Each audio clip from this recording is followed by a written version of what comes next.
Hi, welcome to our channel where we share the most intriguing stories.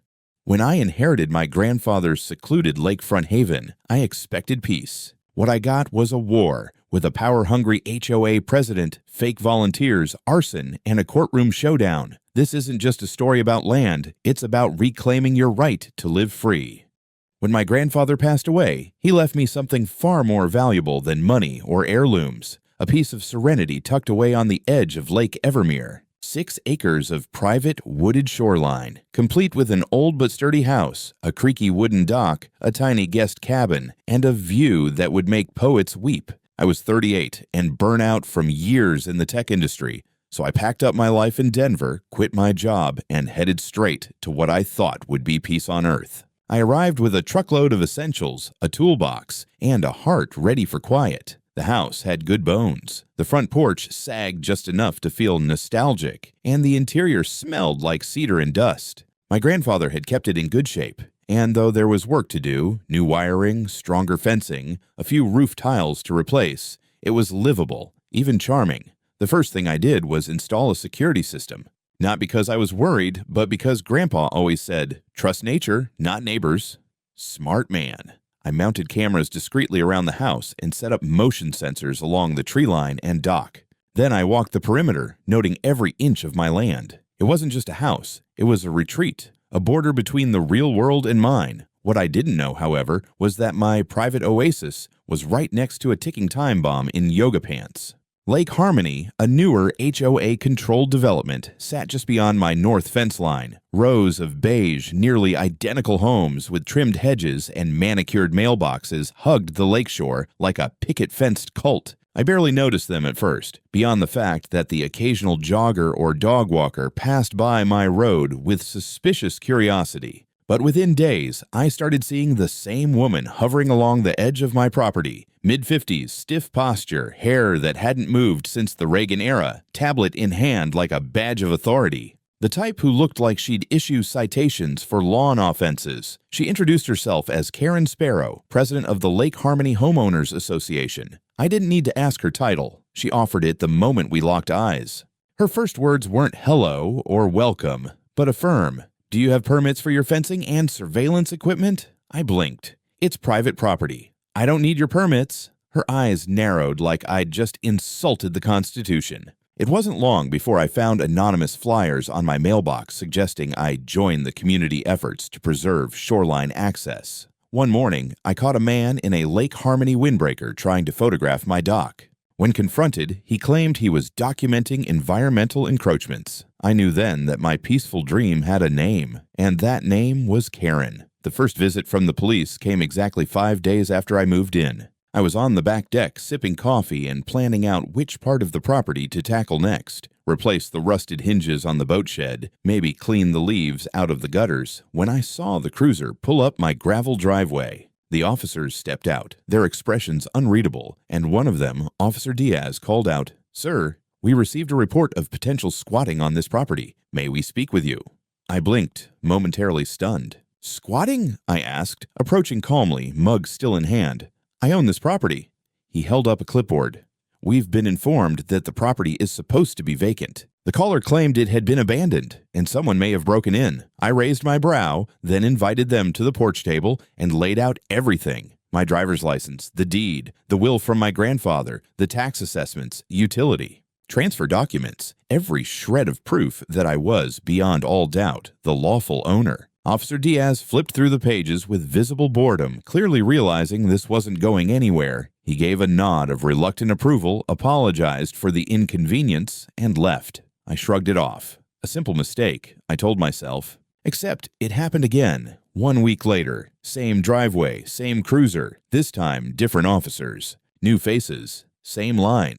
We've had another report that someone's unlawfully occupying the property. I didn't even bother with the surprise act. I handed over the same documentation folder and asked if this was going to be a weekly thing.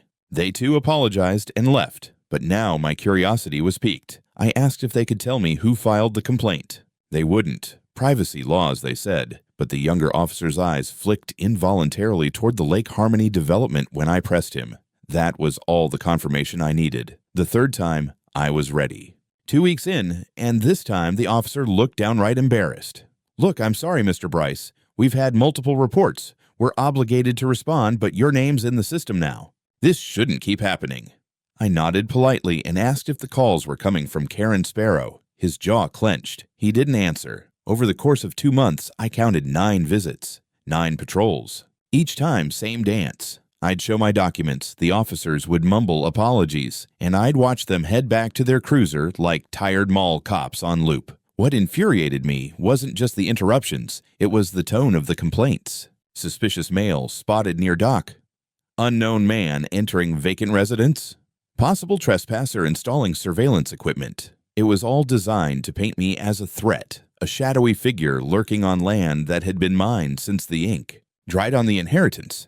It became obvious that Karen wasn't just nosy, she was determined. This wasn't about misunderstanding or caution. This was a calculated campaign to make my life hell, and she was using the police as her personal enforcement squad. What she didn't realize, though, was that every report, every patrol car, every question about my legitimacy was strengthening my case. I kept records. I logged badge numbers. I installed extra cameras. If she wanted a war over my land, I'd give her one, with receipts. I thought the police visits were as far as she'd go. I thought the passive-aggressive flyers and sideways glances from Lake Harmony residents were the extent of her crusade. I was wrong. It started with a small blurb in the Lake Harmony community newsletter, tucked between announcements about bake sales and HOA gardening guidelines.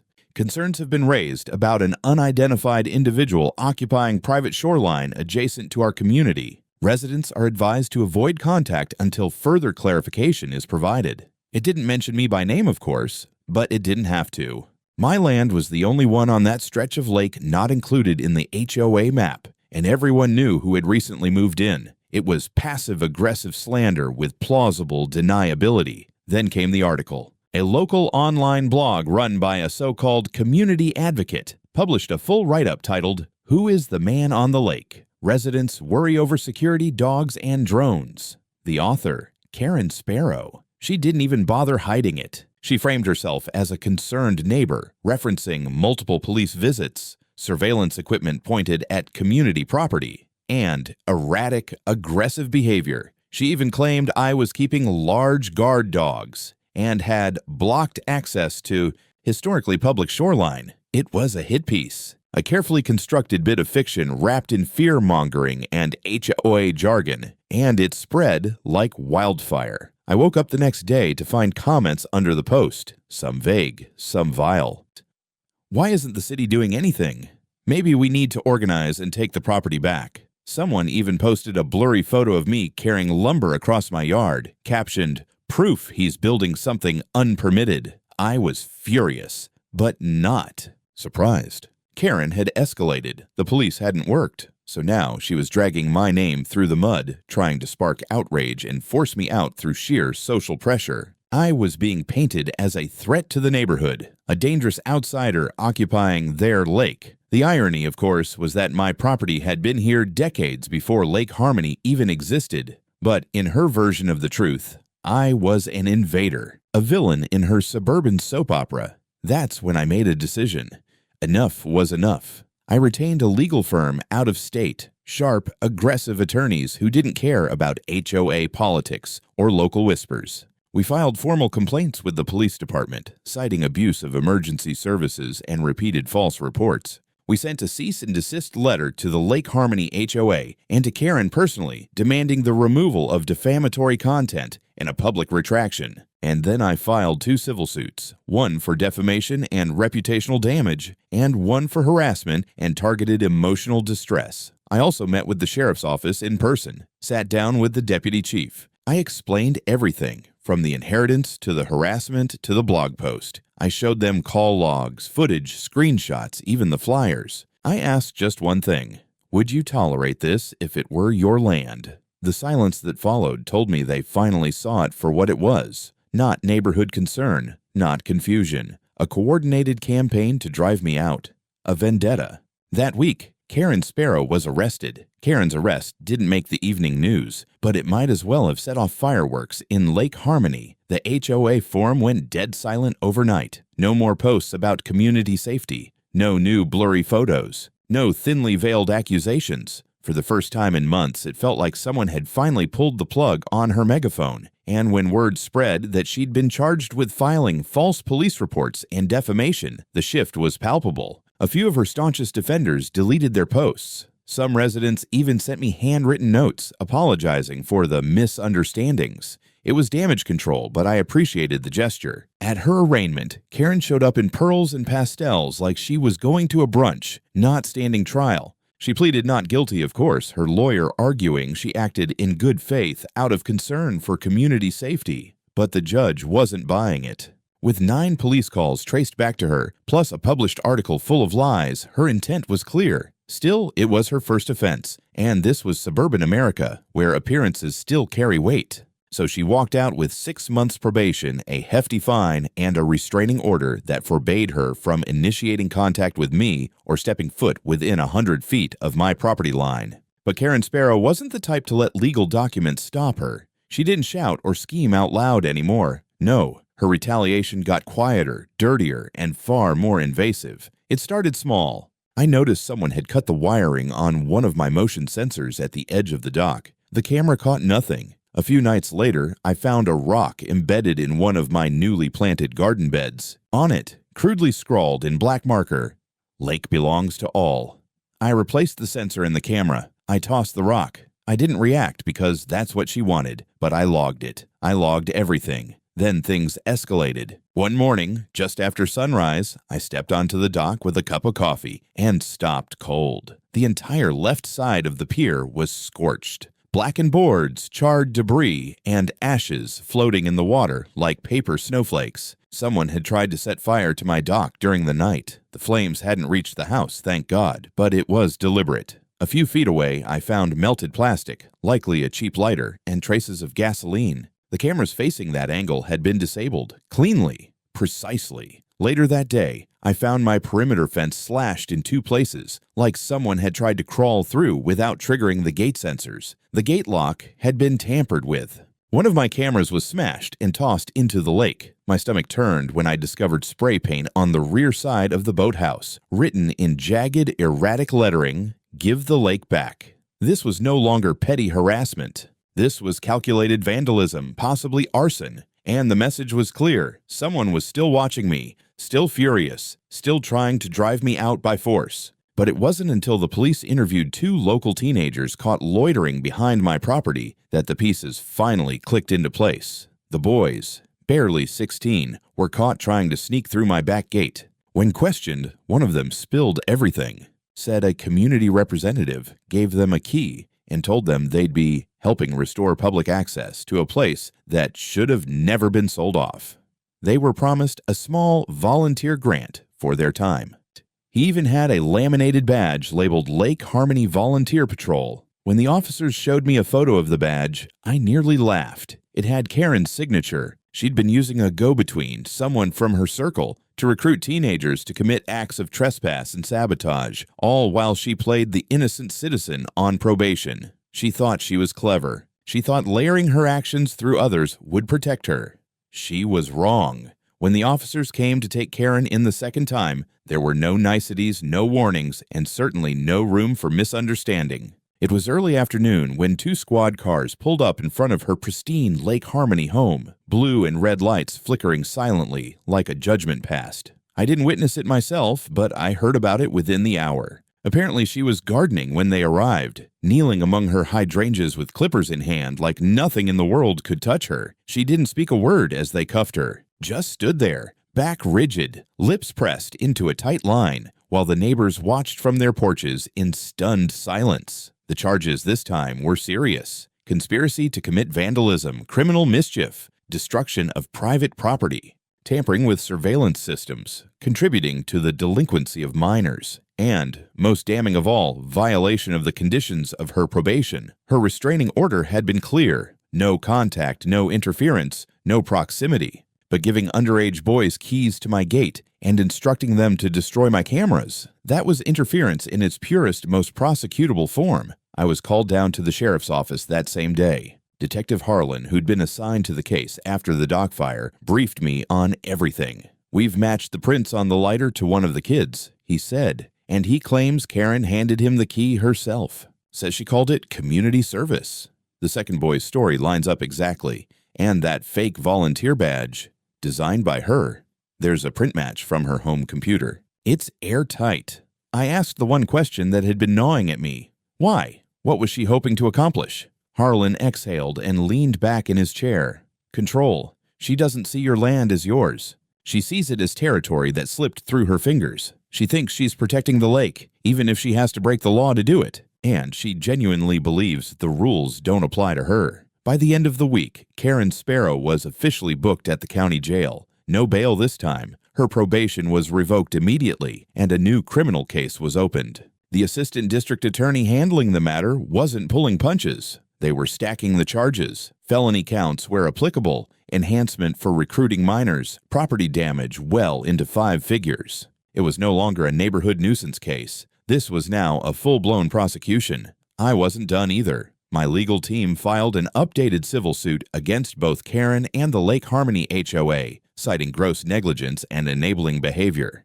While the board tried to claim ignorance, emails surfaced. Karen had been using her official HOA email address to coordinate community patrols, and several members had seen her plans, even commented on them. One wrote, "Are you sure this is a good idea, Karen? It could backfire." No one stopped her. That made them complicit. The court granted us discovery access, and soon enough, we had internal memos, HOA meeting transcripts, even voicemail recordings from Karen bragging about reclaiming the shoreline. I sat in court as her voice played over the speakers, calm, smug, certain. "I don't care what the county line says. That dock should belong to Lake Harmony. He'll get tired and leave like they all do." But I wasn't going anywhere. At the pretrial hearing, Karen looked smaller than I'd ever seen her. Her trademark confidence was gone, replaced by tightly folded hands and darting eyes. When the judge listed the charges aloud, she didn't flinch. But when he denied bail and ordered her held until trial, I saw the tremor in her jaw. The collapse had begun. And so had the reckoning. The courtroom was packed on the first day of the trial. Locals showed up in quiet waves, slipping into benches with curious, cautious expressions. Some were Lake Harmony residents, people who had once stood behind Karen or had kept silent while she waged her personal war. Now they were spectators to the unraveling of the empire she'd built out of fear, manipulation, and HOA letterhead. Karen sat stiffly between her lawyers, a beige suit drowning her frame like a shroud. Her signature blonde bob had dulled, and she avoided eye contact with everyone, especially me. The smugness was gone. What replaced it was something quieter, panic maybe, or disbelief that her narrative had finally collapsed under the weight of actual law. The prosecution wasted no time. They laid it all out in opening arguments. The false 911 calls, the defamatory blog post, the smear campaign dressed as community concern. Then came the second act, her escalation. The vandalism, the arson attempt on my dock, the slashed fences, the spray-painted threats. But the knockout blow was saved for last. The recruited minors. 2 teenage boys, now testifying under subpoena, took the stand and told the court exactly how Karen gave them fake badges, cash incentives, and verbal instructions to restore community access by sabotaging my land. The phrase, "He's an intruder, not a neighbor," echoed in the courtroom like a confession. My attorney, Rachel Kim, delivered our side with the precision of a scalpel. She introduced every police report, every screenshot, every piece of video evidence we'd accumulated since day one. She called HOA board members to the stand, some defensive, others remorseful, and exposed a string of emails that showed Karen had been warned internally, but never stopped. Rachel then pivoted to our civil claims: defamation, emotional distress, property damage, legal costs, and HOA liability for enabling her campaign. When I was called to testify, I spoke plainly. I didn't embellish, didn't grandstand. I told the jury how I'd inherited the land, how I tried to keep to myself, how the harassment turned from words into actions. I told them about waking up to find my dock burned, my fence sliced open, and threats scrawled on my boathouse. And I told them what it felt like to live under constant surveillance, not from the government, but from a woman who believed the lake belonged to her more than the law. Karen's defense tried to pivot, arguing that she acted with the community's best interest in mind, that she had a moral duty to protect Lake Harmony's character, but the jury didn't buy it. There's a fine line between stewardship and sabotage, and she'd leapt across it with both feet. After 4 days of testimony, deliberation took less than 6 hours.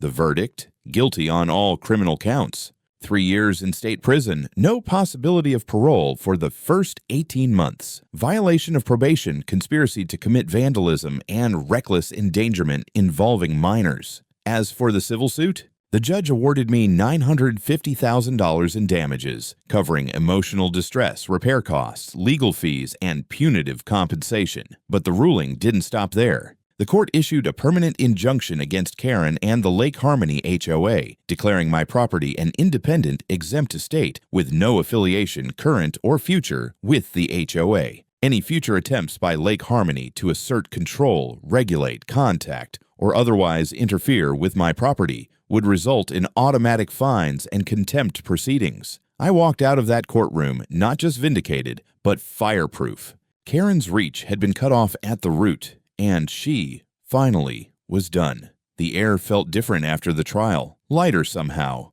like the lake itself had taken a breath it had been holding since the day I arrived. The silence that followed Karen's sentencing was the kind of silence I'd moved here for in the first place. No patrol cars creeping down the gravel, no HOA flyers on my gate, no sideways stares from joggers pretending not to notice me. Just wine through pine, bird song, and the lap of water against my rebuilt dock. And yes, the dock was rebuilt. I made sure of it. With the settlement funds, I hired a local carpenter, an older guy named Mason who had grown up in these woods before Lake Harmony had ever been drawn on a zoning map. We tore out the scorched boards together, salvaged what we could, and crafted something sturdier, wider, and better than before. I added a covered bench near the end where you could sit in the shade with a coffee in the morning or a cold beer at dusk, a place meant for reflection, not conflict. On the shore, right where the old gravel trail met the gate, I posted a new sign. Simple black letters on polished cedar. This shoreline is private property. HOA does not live here. Neither does Karen. It didn't need to say more. But on the bench where Karen had once tried to reclaim power through trespass and fire, I left something more poetic. A brass plaque, carefully etched, mounted into the backrest. For rest, not for rule. In memory of Karen Sparrow, HOA President 2016-2025. I wasn't angry anymore, just tired and done. Neighbors from Lake Harmony eventually started waving again, some out of courtesy, some out of shame. A few even came by in person. One woman brought cookies. A man named Tom, who'd quietly testified against Karen during the trial, shook my hand and thanked me for standing your ground when the rest of us were too scared. I didn't need the praise, but I accepted it. Sometimes quiet victories speak loudest. There were no more volunteer patrols, no secret meetings, no teenage saboteurs pretending to be guardians of the public good. The HOA restructured, renamed, and moved on. But my 6 acres, they remained exactly what they'd always been. Mine. I'd won my peace the hard way, and now, at last, I could sit at the end of my dock, feet dangling just above the water, watching the sunset ripple across the lake. No HOA, no watchers. Just me, my land, and the wind, exactly as it was meant to be. In the months that followed, people started calling me things I never set out to become. The guy who beat the HOA. The lake rights guy. Even once. The anti-Karen crusader. It was strange. I hadn't set out to prove anything to anyone. I hadn't planned to stand in a courtroom or to wage a war over land I already owned. All I ever wanted was peace, a quiet place to live, and the simple dignity of not being harassed by someone who believed rules bent around her personal vision of order. But it turns out, when you push back against that kind of delusion, when you draw a line, hold it, and refuse to be intimidated, people notice, they remember. And some of them find the courage to do the same. A few months after Karen's sentencing, a small regional paper ran a story about the case. The headline read, "Lake Homeowner Defends Rights, Exposes HOA Overreach." It wasn't sensational, just factual. But it traveled through forums, newsletters, Reddit threads, even homeowner rights blogs. Soon, I was fielding emails from strangers across the country. People told me about their own Karen stories, HOAs fining them for native plants, forbidding veterans from flying flags, banning children's chalk drawings, all these small tyrannies disguised as order. I wasn't a lawyer or a public figure, but I knew how to document, how to stay calm, how to stand my ground, and so I started writing back, sharing what worked, How to fight back without losing your mind or your house. Eventually, I turned my experience into a guide, part journal, part legal checklist. I called it Lines on the Lawn: Standing Your Ground Against HOA Abuse. It was never meant to be more than a PDF passed around quietly, but it found its way into forums, attorney inboxes, even a town hall in Arizona. That part surprised me most. Not that people needed help, but how desperate they were for someone to tell them the law could still protect the little guy. And maybe that's the real takeaway. Karen didn't fall because I yelled louder. She didn't lose because I had more power or money. She lost because she forgot a simple truth. Owning a clipboard doesn't make you a sheriff. And personal belief, no matter how loudly shouted, doesn't override actual law. The lake is still quiet now. I like it that way. But every so often, when I sit on my dock and hear the wind stir through the trees, I smile at the thought that somewhere, someone's drawing a line of their own and finally refusing to move it.